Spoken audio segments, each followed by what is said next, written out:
Hey brewers, I'm here with Steve from Hoppy Days, and he's got some malts and hops to talk us through. Tell us about the sort of impact and effect they're going to have on your brew. Exactly. So tell us about this East Kent Goldings. What is that? Okay, so hops is an important component of beer. So what's the biggest component of your brew, Simon? Water. Water, 100%. Then what's next? Well, then malt. Malt. So we've just been through malt. Then we go the next component, depending on what style of beer making, hops. What hops does is brings bitterness, aroma, and flavour to a beer. That can be very significantly different depending on the style. So if you want a nice, crisp, dry lager, using a very low alpha acid, we'll get into it a bit later on. Generally, you're putting it at the start of the brew, and that's it. If we're making a big double IPA, as you know, Simon, you've made a few of those, you're adding multiple hop additions throughout your kettle at the end of your brew, and then what we call dry hopping in the fermentation. Yeah. So that dry hopping brings through flavour and aroma, it doesn't bring through bitterness. So any kettle addition brings IBUs, bittering units. What you've got there? East Kent Goldings, obviously from Kent in England. So biggest English hop by far. What this brings to the table is quite a low alpha level, so we're talking 5 to 6% acids in there. So the acids obviously is a component of the hop flower. These are pelletized into little pellets, and the interesting thing is these are quite small. Yeah, they all look similar usually, don't they? It's not like the malt where we see a big colour-wise, yes, but these are still quite hard, but do crumble. So what you want in your brew, you want this to pretty much turn into nothing. So it sits at the bottom of your kettle at the end of your brew, and then you're discarding that. Yeah. It's not going through into your final product. So we get earthy, some people get floral. It brings through something different, what you smell as a hop pellet to what's in your beer. But strong notes from this are mandarin, tangerine, especially if you're adding it later in your kettle, which is quite unique. In an English beer, you want what we call an ester. So whether that be some sort of fruit, pear, apple, or mandarin, tangerine, whatever it be. And that's what this brings. A couple of the big breweries in Australia that have been around a long time making craft beer, in particular, not James Squire, who's the other one? Little Creatures. Little Creatures use East Kent for bittering. Because it's subtle, it gives a little bit of body. They have a maltier style beer that suits that beer. And Ben Spoke in Canberra also use East Kent for bittering. Yeah, okay. So that's their initial bitterness without being too astringent and over the top. And then all their flavour and aromas coming from what they put in late in the beer and in the fermenter. With the bittering, I thought a lot of breweries often go for high alpha hops so that they can use less. But I have heard other people say, no, you don't want to go all out hard. And I guess that's this philosophy you've talked about with Little Creatures using softer hops. Is there anything that we should look for if we want to for bittering? Is there any sort of components of hops that we should look at which will give us that softer bittering, or in other styles we might want more assertive bitterness? So there's probably two bittering hops that I would use, being Magnum from Germany, which you can also get from the US. It's clean bitterness. Still got that bit of earthy spice, so similar to the English. Okay. But more floral coming from Germany. And then something like Warrior from the US. Once again has the earthiness as well, without being astringent bitterness. Okay. So some hops with high alpha acids, if you're putting it in the wrong time, you're going to get an astringent finish, and that's not what you want in your end product. I tried to make once I was doing a Kolsch it was a pretty clean Pilsner grist and a Kolsch style ale, that Lalleman's film, and I bittered it with Galaxy early. Galaxy is a key one we can talk about. I learnt from that. That came out a lot more bitter than I expected. Yeah. So Galaxy being the number one Australian hop by far, we don't have any here today, but has a really high alpha acid level of 19%. It also has a high cohumulone level, which a lot of the Aussie hops do because they're really up there. So in the stake of world hops, they're at the top. Yeah, right. So that's a general characteristic of Australian hops. It is. So you don't need to use as much, which is a good thing. It's you're saving money. But if you're adding something like Galaxy or Vic Secret early in your kettle, you're going to get astringency. So those hops, like Stone and Wood uses Galaxy, late edition, so almost no bittering whatsoever, or using something subtle like Magnum or Warrior, and then you're putting hops in at the end of your boil, and then in your fermenter as a dry hop. So that's bringing through that passion fruit peach that you want in that beer, and that's what creates that style. Yeah, cool. Yeah. Thank you. So that's bittering is something that we use recipe builders to do our recipes, like Brewfather and the Grainfather app, which I use. And there you can put in what you want to use, and then it gives you a calculator, so you're not going too far, or you're adding enough in to make that style of beer. Sometimes I push the levels, and I push them a bit further. Sometimes it works, sometimes it doesn't, but that's part of home brewing. Yeah, it's the fun of experimenting, isn't it? Yeah. Exactly. Now we're going on to probably one of the most unique hops in the world. It packs a massive punch for a low alpha hop.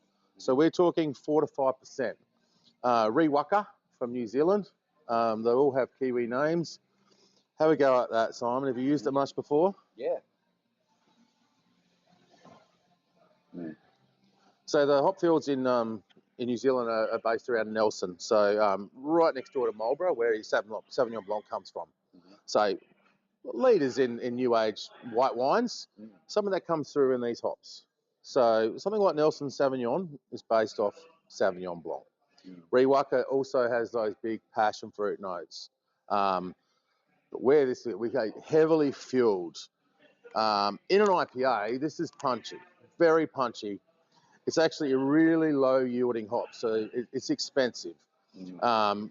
It's probably the lowest yielding hop in the world. Okay. Thus the cost you have to pay for it.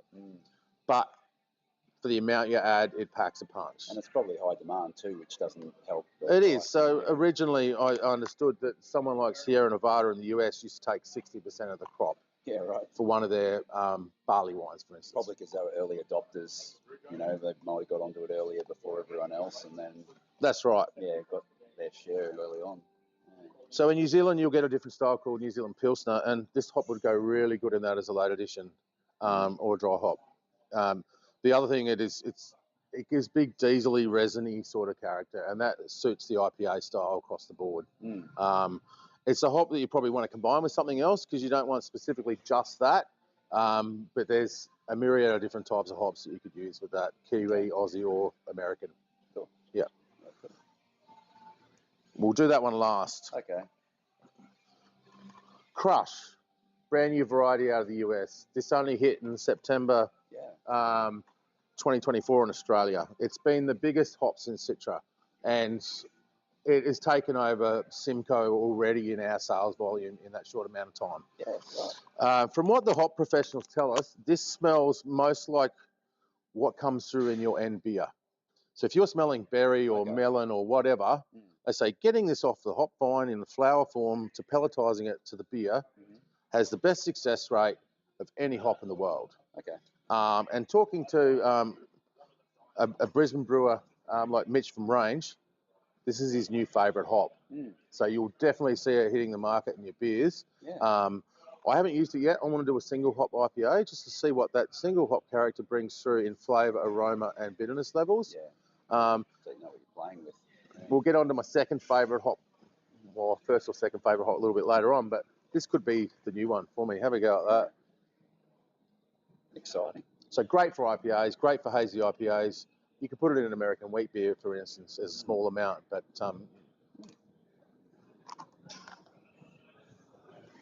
I'm certainly getting a bit of melon coming through there too. Yeah, lots of fruity tropical things going on. Yeah. So we've got a lot of US hops today, or big punchy hops. Chinook is a really old favourite from the US. 10 to 13%. The characteristics here, pine is what I get, grapefruit, dank, citrus. I use this in a lot of my dark beers because that character comes through. Okay. It would go into my American porter. It would go into an American barley wine, which I would add with things like Columbus and Centennial. Resiny, piney character for that style of beer. So this one is going into our red IPA today with the Riwaka and Mosaic. So there's three combined. This is based off a commercial beer from quite some time ago and was the first red IPA I ever had. And I went, wow, I want to make that. Yeah. And thus we have. Yes, Chinook's been a friend of mine too. I like it. Yeah. Mm. It I feels like certainly get on the nose citrus, lemon. Yeah, I can see the lemon. And talking about astringency before too, Simon, I have used this as a bittering, and it's been a little bit too much. Yeah. So if I was making an IPA with that, I'd add it at 30 minutes, not 60. Yes. And I'd add half the amount I would normally add, and then I'd add the rest at 10 minutes to what we call flame out at 0, and you're not getting that astringency. And that's one of those hops that you learn over time when to add it in, and then you're on the money. My favourite American hop, Mosaic. So whenever the guys are packing this in the store, I could be down the back of it and I can smell Mosaic. Yeah, but more so than anything else. Yeah. More than anything else. Yeah. So they say mango, blueberry, guava, but just by itself, it's an amazing hop to use. It has the right bitterness levels, has the right acid, and you can use it any round, and in particular, IPAs. It's up there with probably the second most common American hop after Citra, which is ahead by a country mile. But maybe not. Oh, sorry. Where's Krush from? Is that American? Krush is American, yeah. Yeah, so that might. It'll catch up. More popular, yeah. So yeah, I actually won Best IPA in a homebrew Australian homebrew competition in 2017. It's the second time I ever made an IPA. All right. And I tried at the time Pirate Life's Mosaic IPA, and I thought I want to make that, but I want to make it better. Yeah. I pushed the boundaries. Okay. I did a 200-gram dry hop, which at the time was a lot of hops in a 23-litre batch. Now it's not so much as we're pushing the boundaries. I might go 300. Yeah, right. But what that does is brings through aroma and flavour, dry finish in my IPA, crisp, and it's all about the hops. You want that. It's boozy. It's up around 7%. Once again, we're stretching the boundaries. But as an individual variety by itself, it's great. It also combines well with the other American varieties. So if you want some passion fruit with that, you're going Nelson, and you're creating your recipes around the hops to make what you want. Yeah. Yep. Now we're going next level. So you want to take that up the camera and show how this stuff crumbles. Look at how it falls apart. Oh, this is cryo hops. Okay. So cryo hops. This is a New Zealand Nelson Sauvin, which is the biggest variety in New Zealand. What they do with cryo, it's done in Yakima Chief in Washington State in the US. They cryogenically freeze it with nitrogen, and what that does, it takes out all the vegetal matter. So our standard hops are 90% vegetal matter, 10% everything else. This has no vegetal. So what it does, it locks in the flavour. It's an expensive way of using it and making it, but the results you get from using a quarter to a half of what you normally would, especially late in the brew, amazing flavour and aroma, which is prolonged in your beer. Oh, so over time, you mean? Like it stays there longer? Yeah. Okay. You can just see on my finger, that's resin. That's from the lupulin in the hop flower. This is up there about 27% alpha acids. Yeah. So you wouldn't bitter with this because it would just be like grassy, astringent yuckiness. Okay. So in particular, I'd use it as dry hop. Yep. But having used cryo hops for a few years now, I use a combination. So I'll use T90 during the kettle, and then a combination at flame out or whirlpool hop stand, and then pretty much cryo in the dry hop. Okay. So yeah. And I've always been, I use the same sort of recipe, grain-based, in my IPAs, and I use 3 hops. That'll be different every time. So recently I did a pale ale, which my mate messed up, but that's all right. I'll blame someone else. We use Mosaic from New Zealand for bittering. Lemon, citrus, lime, clean spice. Nelson Sauvin here, and then we use nectaron, which is another Kiwi hop. So we got passion fruit, we got nectaron, we got lemon, lime, citrus. Beautiful pale ale using cryo in the dry hop, and then T90 in the kettle. Yeah, cool. Yeah, sounds nice. So yeah, that's your hop guide today. There's so many varieties out there. Don't get too hung up on making recipes and then using what you have at home. You can do that quite easily. You sort of, if you've got hops left in your fridge or your freezer and you want to make a beer, work out what that goes with and make a beer from that. Yeah. So obviously you want to use hops fresh. We cryovac these in mylar foil bags, and once they're open, you want to seal it up as soon as possible. So what happens with hop pellets like this, they oxidize really quickly once they've been opened. So these will be okay for a short amount of time in these cups, but they'll be thrown away today because they'll be oxidized in a couple of hours, even less. So even when I'm brewing, I'm resealing my bags until I need to use them again. Yeah. So that's an important part of storage. In your freezer, Ziploc bag or vacuum sealed. You can get a cheap vac sealer from Aldi. And a big component of the flavour and aroma of your beer, you don't want to mess it up. You want stuff as fresh as possible. Yeah, how disappointing. You go and you brew and you have all your hops and you put them in, and then when you finally get to taste the product, you're like, oh, where's all the flavour gone? Exactly. Yeah, you don't want that. Exactly. And I had a commercial brewer come with me. He bought some Nelson Sauvignon a couple of years back, and he used a small amount and threw his bag back in the cold room with a rubber band around it. We're talking a $500 bag of hops.